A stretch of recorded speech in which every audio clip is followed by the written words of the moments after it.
Hello students, welcome to Alphos e-learning. Calculus in which there are two parts.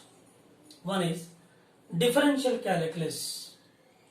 So we completed so far differential calculus. The next part is integral calculus. So integral calculus, which is also known as integration. Yes. So integration is of two types. One is indefinite integration, other one is definite integration. One is indefinite, other one is definite integration. So what is indefinite integration? Let us see by taking one function. Suppose y is equal to capital F of x is a function.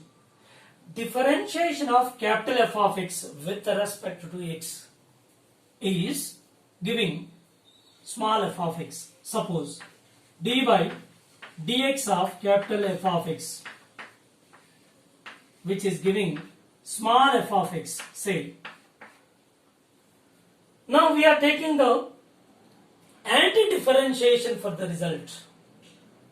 Means we are taking anti-differentiation for the result which is obtained by the differentiation of this first function capital F of x.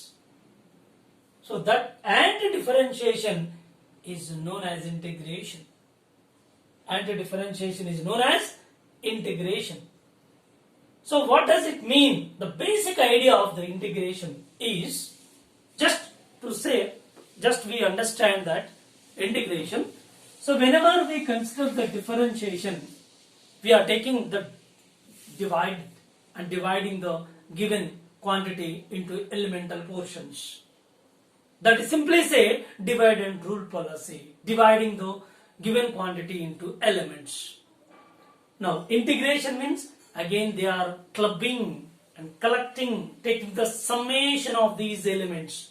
That is known as integration. So again integration in the sense anti-differentiation. Differentiation is dividing and integration is taking summation simply. Right? Here capital F of x is a function. Its differentiation is giving a small f of x and its anti-differentiation is known as integration. Right? So integration symbol is, so we are taking that integration symbol, big S, this is the symbol of integration.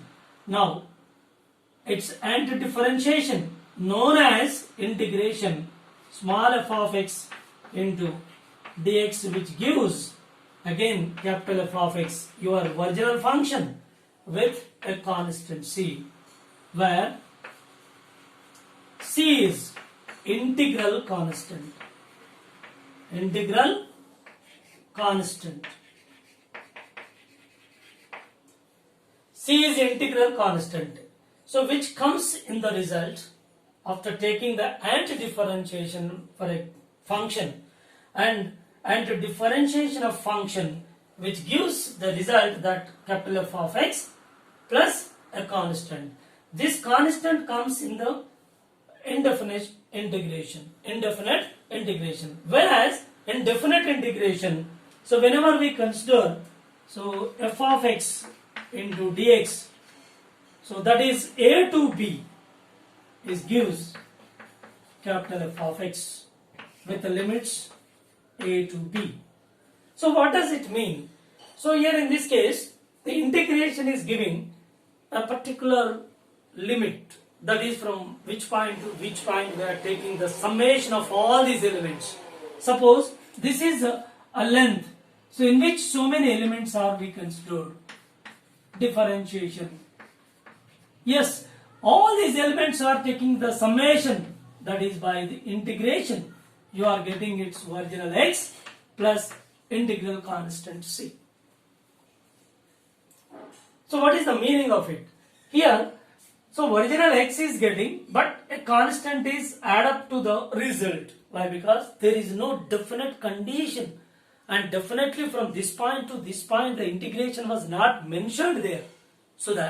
So we are taking indefinite integration, so we are getting x plus c. Suppose for the same, and integration is given for definite condition from this point a to and another point b, So within this limit a to b, all these elements are taking its summation, which is giving the result without a constant.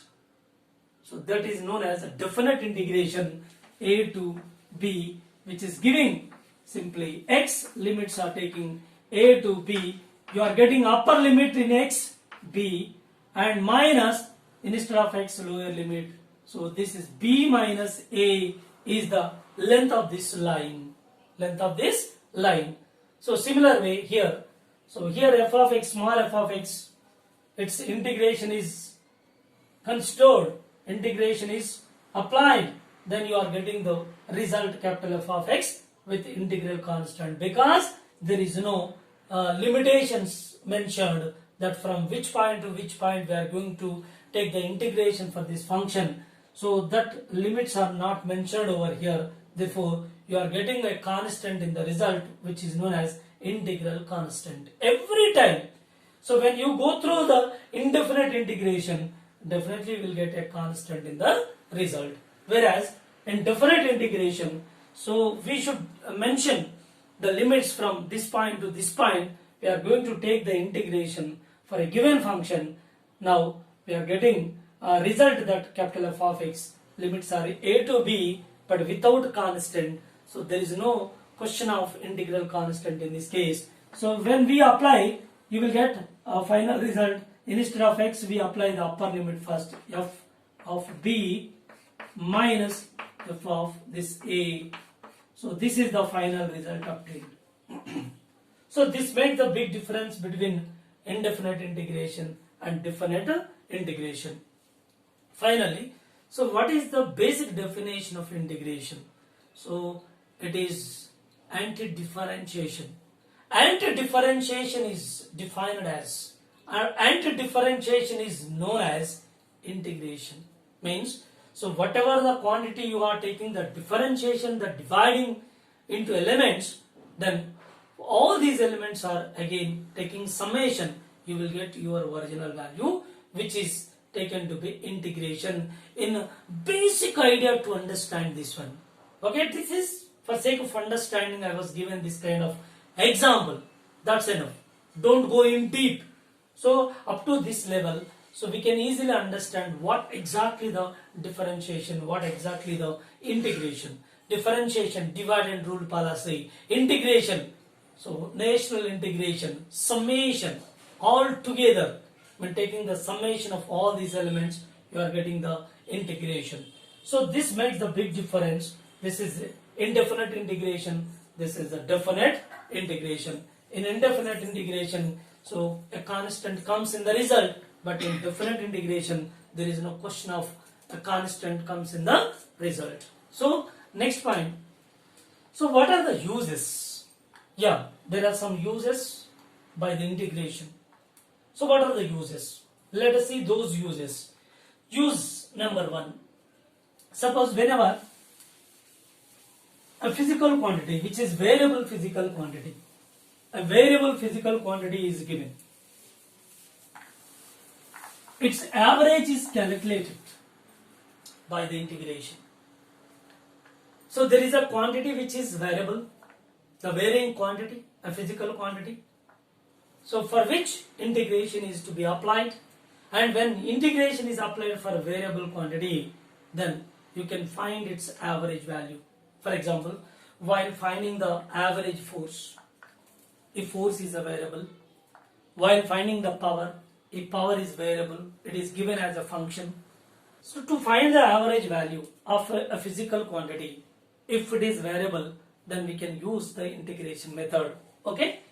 So whenever there is a quantity which is variable, then so by the integration, its average value can be calculated. Second one is, so whenever acceleration is given as a function of time or function of velocity, okay, function of time or function of velocity, from which by the integration method the velocity can be calculated.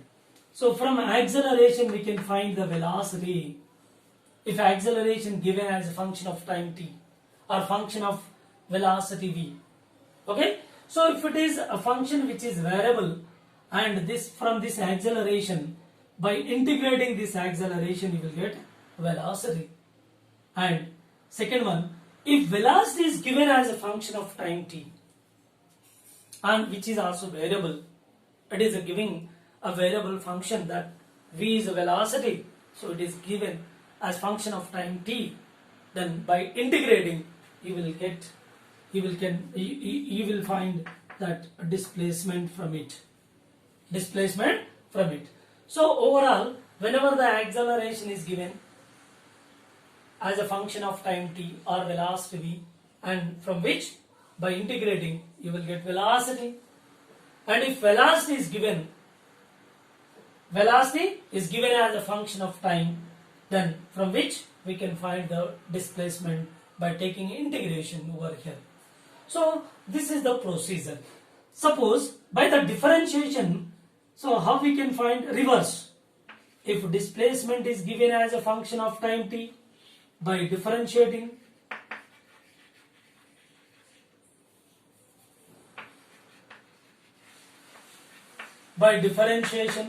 you will get velocity, and velocity is a function of time t given, then you will get acceleration by the differentiation. So here acceleration to velocity, we should take the integration, and velocity to displacement, we should take integration. Simple. So if you consider the displacement as a basic quantity, from basic quantity to the higher quantity velocity, say for the sake of understand this by the logic, the displacement is a basic. So from basic to the higher quantity, that velocity. So basic to the higher quantity differentiate, and velocity to the acceleration, it is some more higher than this of velocity. Again you are differentiating this. Therefore, and the differentiation is to be applied whenever the basic quantity is given from which the higher quantity is to be calculated. In such case, we use the differentiation.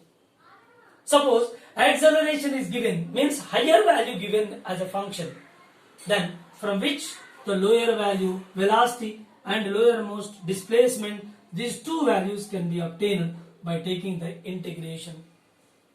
So for the sake of understanding, I am giving a logic. Don't take otherwise this one. The logic, it is a logic. So higher quantity to lower one, integration. Lower quantity, higher one, differentiation. Because the student may get confusion. So if acceleration is given as function of time t, he is asking that velocity. The student may get confusion whether we apply the integration or differentiation. This kind of confusion will be there. So that to avoid this confusion, so I am giving this logic. So higher quantity to lower, take integration, lower to higher, differentiation. So this is very simple logic to remind. So in which situation we apply the integration, in which situation we apply the differentiation. So this is second use over. And third use is, so while finding the area bounded by a curve which is not a regular shape, means there is a circle, its radius is given, its area can be found pi r square. It's very easy to find the area.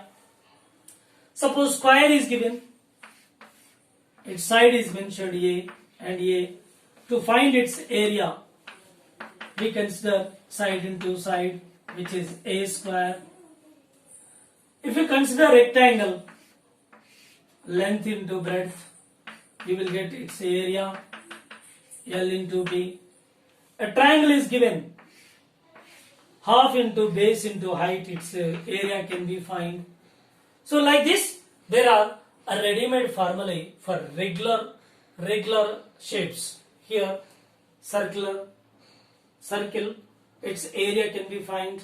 The circle, its radius is given, its area can be found by the ready-made formula, a is equal to pi r square. If square is given, side is known, and its area can be found directly. Ready-made formula is square and length into breadth, area of the rectangle, half into base into height, area of the triangle. This is a height h, this is base a, half into base into height. So this is area of the triangle. Like this, the area of circle, area of the circle, and area of the square, area of rectangle, area of triangle. These are all the ready-made formulae because they are regular shapes. Whereas irregular shape comes, how do you find its area? There is no ready-made formula at all. In such case, we use integration method. This is a big use. It's a very important use. So whenever irregular shape is given, suppose this is a y-axis, this is x-axis, right? A curve is passing like this, passing through origin, and this curve is bounding certain area with x-axis. I want to find this area. How do you find this area? So there is no ready-made formula for it to take directly area. In such case, we use the integration method. How? So let us go for one suitable example how we can find the area. So here in finding area, suppose its function is given. This curve is passing through origin, and this is bounding certain area with x-axis, and this function, the curve function is given. Suppose small f of x is a function of the curve, that is y is equal to f of x, small f of x, and by taking the integration for this function, that is area is equal to integration of small f of x into dx, that is boundaries are given a to b. By the definite integration, its area can be found. This is possible whenever a curve is given whose function is mentioned there, y is equal to f of x, which is bounding certain area with x-axis, which can be calculated by using integration method. If it is irregular, actually this curve is giving and it's bounding with certain area with x-axis, which is not at all regular shape. So if it is irregular, to find its area bounded by the curve with x-axis, it is not possible to take direct ready-made formula like circle, square, rectangle, a triangle. In such case, we use integration method, that area is equal to integration of f of x dx, a to b. F of x is a function which is given for the curve which is bounding area with x-axis. Let us see one example, suitable example for it. Okay, so find the area. How we can find the area?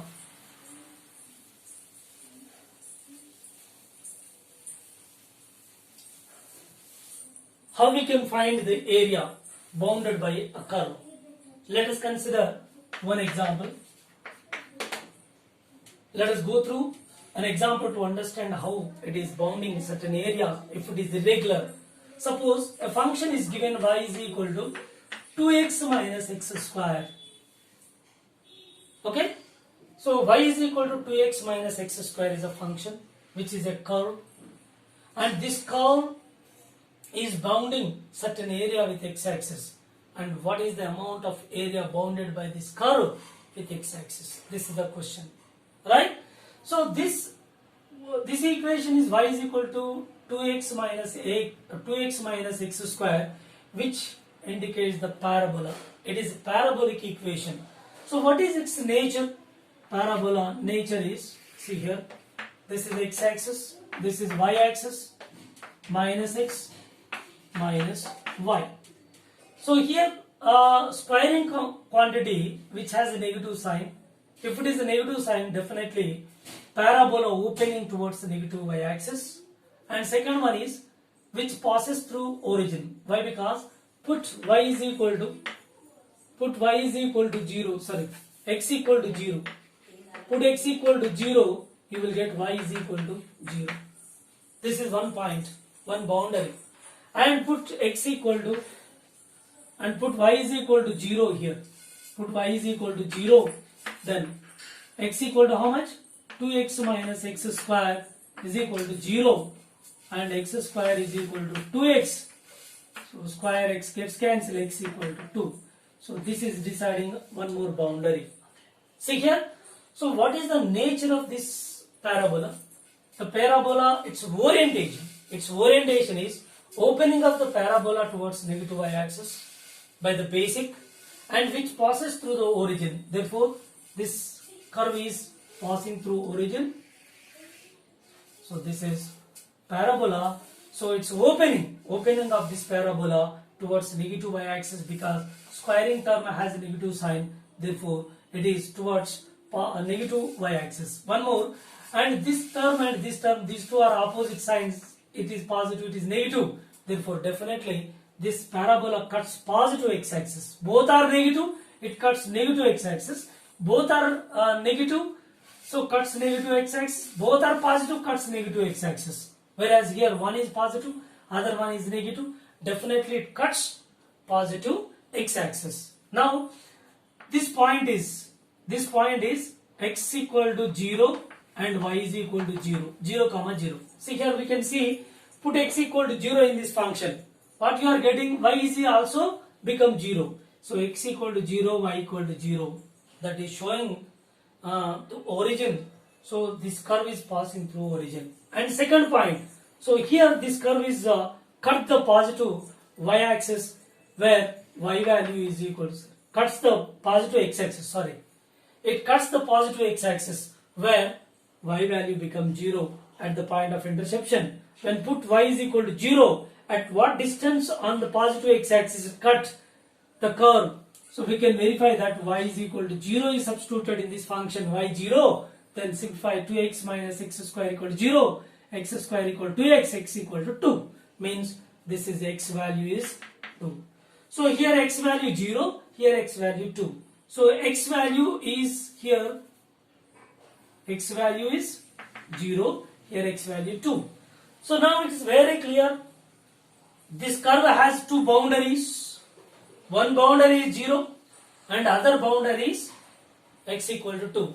So this curve is bounding certain area with this area bounded by the curve with x-axis. That is, this is the total area bounding by this curve which is irregular, which extends from x equal to 0 to x equal to 2. Now, so this is not a regular shape, it is irregular. There is no ready-made formula to find its area. Therefore, definitely we should go through the integration method. So, area bounded by this curve is equal to integration of y dx. That is limits are taking from x equal to 0 to x equal to 2. Why we are taking the x value equal to 0 to x value equal to 2? So the limits only x coordinates. Why we are taking here? The function is in terms of x, integral function. Integral function is x. Therefore, we should consider the limits are also x coordinates, and also the curve is bounding with the x-axis. Curve is bounding the area with x-axis. Therefore, we should take the limits of that is x equal to 0 to x equal to 2 x coordinates. Okay. Now, so y is equal to already function is there. Put here area a is equal to integration of, so y is equal to 2x minus x square into dx. Just we substituted x y value, y is equal to 2x minus x square, that is 0 to 2. Therefore, area is equal to, first term is separated 2x dx 0 to 2 minus integration of x square dx 0 to 2. And by substituting this each term, that is area is equal to, see, this is 2 is constant, take outside. So x into dx 0 to 2 and minus, so here x square integration x square into dx 0 to 2 limits. Now there is a formula. So the formula is x power n, integration of x power n into dx equal to x power n plus 1 by n plus 1. X power n plus 1 by n plus 1. A to b limits a definite integration a to b. So here x power n. So 1 is to be added to power n and the same value we are taking denominator. It's a very simple formula. And if you go for another formula, that integration of x power 3 into dx. So what is this? Its integration. X power 1 is to be added to 3, that is x power 4. The same value is taking in denominator, x power 4 by 4 constant, integral constant. Or otherwise x square dx. So we can take this x square dx, x power 3 by 3 plus c. So x power 5 dx integration, you can take x power 6 by 6 plus c. So this is the way, right? So we have to add 1 to the power and the same value we are taking denominator plus constant, integral constant if it is indefinite. If it is definite, then we should take the limits over here. Okay? And in similar manner, here area is equal to 2. X power 1 is there. X power 1 dx is x power 1 plus 1, x square by 2, 0 to 2, minus x square, that is 1 is added to it, x power 2 plus 1, x cube, the same amount we are taking in denominator, then 0 to 2. Now area is equal to, this is 2 by 2, take outside this, x square, instead of x we substitute 2 square, okay, minus 0 square. First we apply upper limit instead of x minus lower limit. Of course, instead of x 2 is substituted, but there is a square, therefore 2 square minus 0 square minus, here apply 1 by 3 take outside, so 1 by 3 is constant, take outside, instead of x substitute 2 cube minus 0 cube. Now 2 gets cancelled. Area is equal to 2 to the 4 minus 1 by 3 into 8. By taking LCM here, 12 minus 8 by 3, which gives 4 by 3 square units. This is the area. So this is the way to find the area bounded by the curve. So which is irregular in shape. If it is irregular, there is a direct ready-made formula to find the area. So if it is irregular, and definitely we have to use the integration method to find the area bounded by the curve. Area bounded by the curve, we should take the integration. So to find its area, so this is the third use. It is very, very important use. Let us go for some important formula of integration. The basic formula is, suppose differentiation of x power n plus 1 by n plus 1. Its value 1 by n plus 1 is constant, take outside, and x power n plus 1, so n plus 1 comes forward, n plus 1, and x power n plus 1 minus 1. Okay, these two gets cancelled and these two gets cancelled, you will get x power n. Okay, now integration and differentiation of this one, again you are getting the same value. Whatever the value you differentiated here, the same value you can obtain by taking integration x power n dx equal to x power n plus 1 by n plus 1 plus integral constant c. Okay, once again see, this is the basic formula x power n plus 1 by n plus 1. So its differentiation is giving x power n. Again you are taking an anti-differentiation for x power n. You will get x power n plus 1 by n plus 1 plus integral constant, because it is indefinite integration. Therefore you are getting your same value. So this one.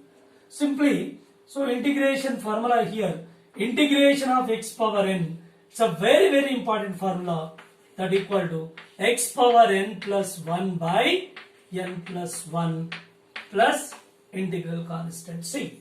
If you go for some more examples over here, suppose here x power integration of x power 2 dx. How much this? X power 2 plus 1 by 2 plus 1 plus c, which is x cube by 3 plus c. Very simple logic. X square. So 1 is to be added to power 2 and this becomes 3. The same value we are taking in denominator. Right? X cube by 3. Suppose if you go for another one, x power 5 dx, which gives x power 6 by 6 plus c directly. This is by the logic. Okay, next go for fifth one, differentiation. See here, remove these examples, very simple examples. So this is very, very important formula. If you know this formula, we can solve so many problems in physics, that particularly the motion of body with variable acceleration and non-uniform acceleration. In such case, this formula is more than sufficient to solve majority of the problems.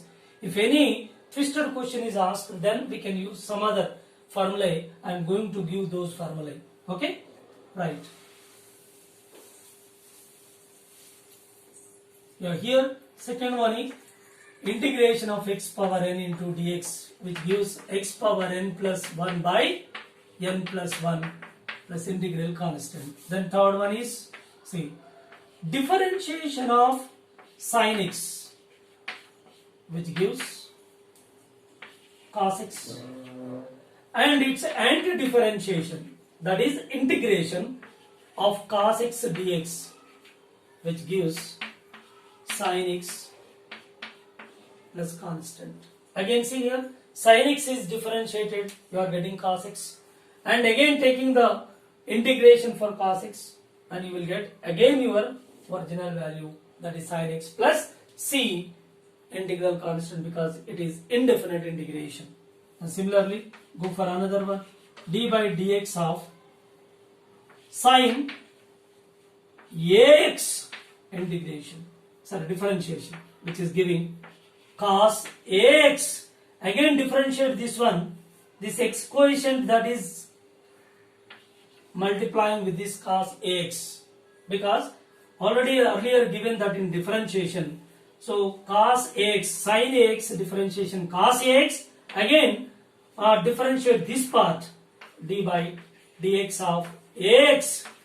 Then here dx by dx 1, a is constant, so that is a cos ax.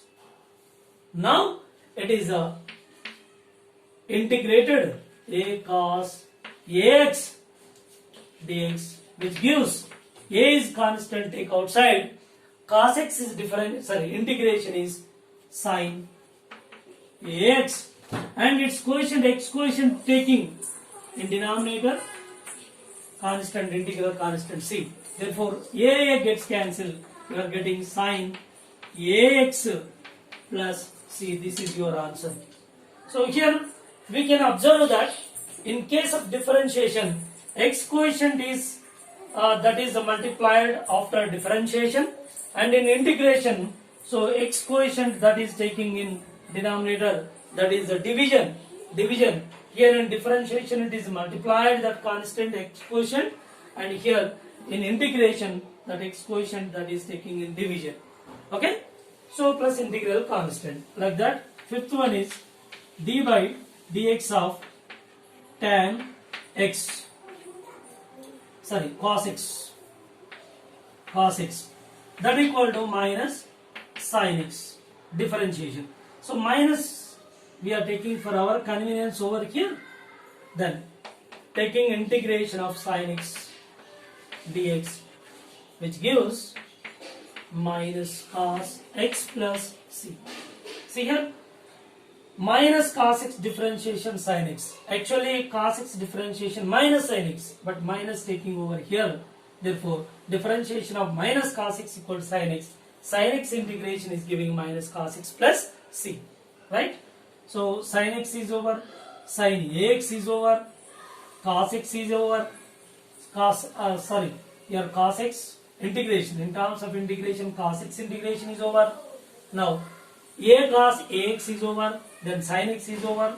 The next one is, sixth one is differentiation of tan x, that is giving tan x equal to secant square x, and its integration secant square x dx, which is giving again tan x plus c.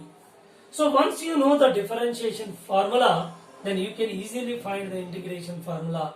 So very easy, all the differentiation formulas we are taking. So in terms we are applying the anti-differentiation for all these results. Again you are getting your original value, right? Go for another formula. Seventh one. So differentiation of sin x, cos x, tan x and cot x. Differentiation of cot x equal to minus secant square x, minus cosecant square x. Okay, minus cosecant square x, but minus is taking over here for our convenience, right? This in turn integration of cosecant square x dx, which gives us minus cot x plus c. Again go for another formula, d by dx of secant x, this equal to secant x tan x. Differentiation, again go for integration, secant x tan x, integration gives us again secant x plus c. Okay, similarly, and next formula is differentiation of cosecant x is equal to minus cosecant x cot x, right? For our convenience, minus is taking over here. Then integration of cosecant x cot x dx equal to minus cosecant x plus c, right? Next formula is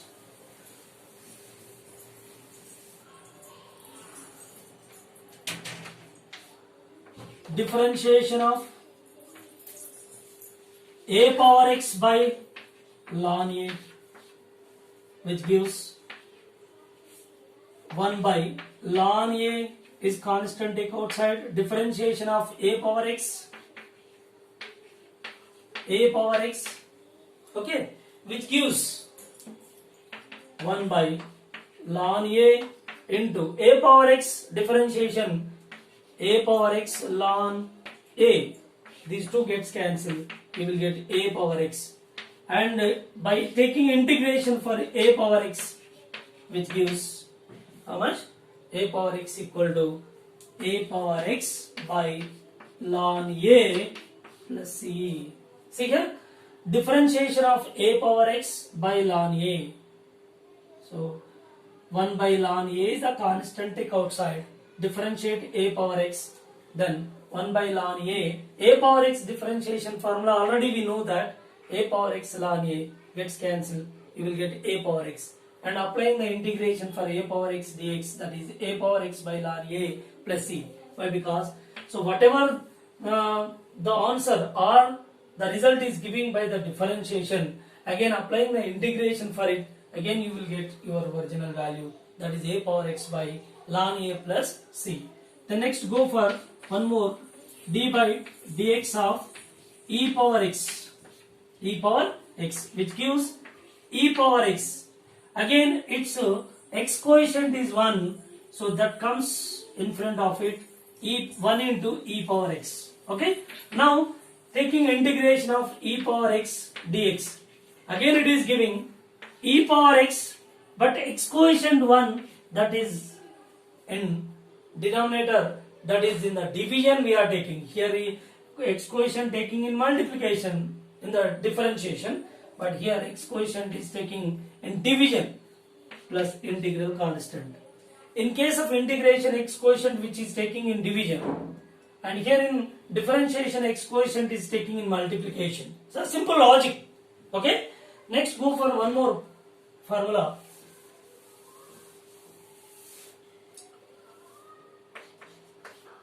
So differentiation of e power 4x, say e power 4x, which is giving e power 4x, its x quotient is 4, that is taking in multiplication, then its integration 4 e power 4x dx, which is equal to 4 constant take outside, e power 4x is e power 4x and x quotient is taking in division plus integral constant, 4 gets cancelled, which is giving e power 4x plus c, right? And similarly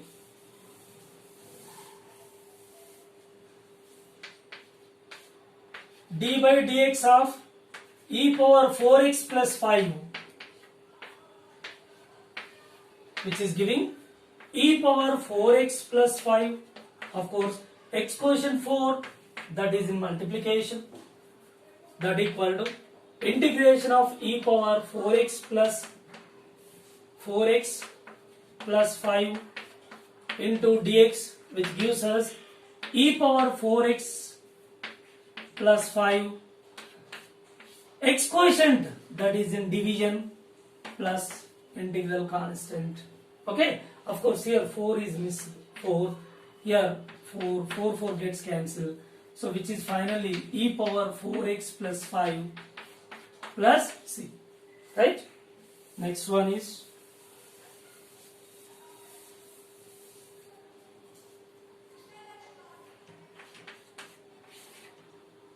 so integration, of course differentiation of sine ax plus b, which gives differentiation of sine ax plus b, which gives cos ax plus b, but x quotient that is in multiplication a. Again, if you take the integration of a cos ax plus b dx, which gives a is constant, cos ax plus b is sine ax plus b, but in integration x quotient that is in division plus c, a gets cancelled, sine ax plus b plus integral constant. Again you are getting whatever the function which is differentiated, its result is again integrated, then again you are getting the same value, right? So like this you can take any of differentiation of dy dx of tan ax plus b, tan ax plus b, tan ax or tan theta is equal to secant square theta, that is secant square ax plus b. So x quotient is a take here, and this is by the integration a secant square x plus b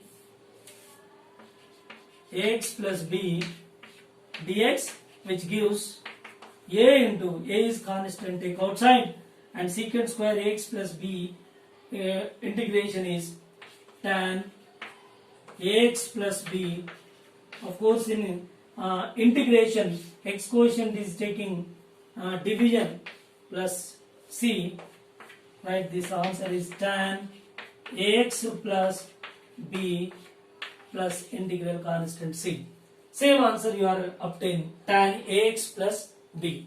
So this is the way to consider all the formulae, and go for 16th one. Suppose differentiation of ln x differentiation is 1 by x. So when we go for integration of 1 by x dx, it gives again ln x plus c.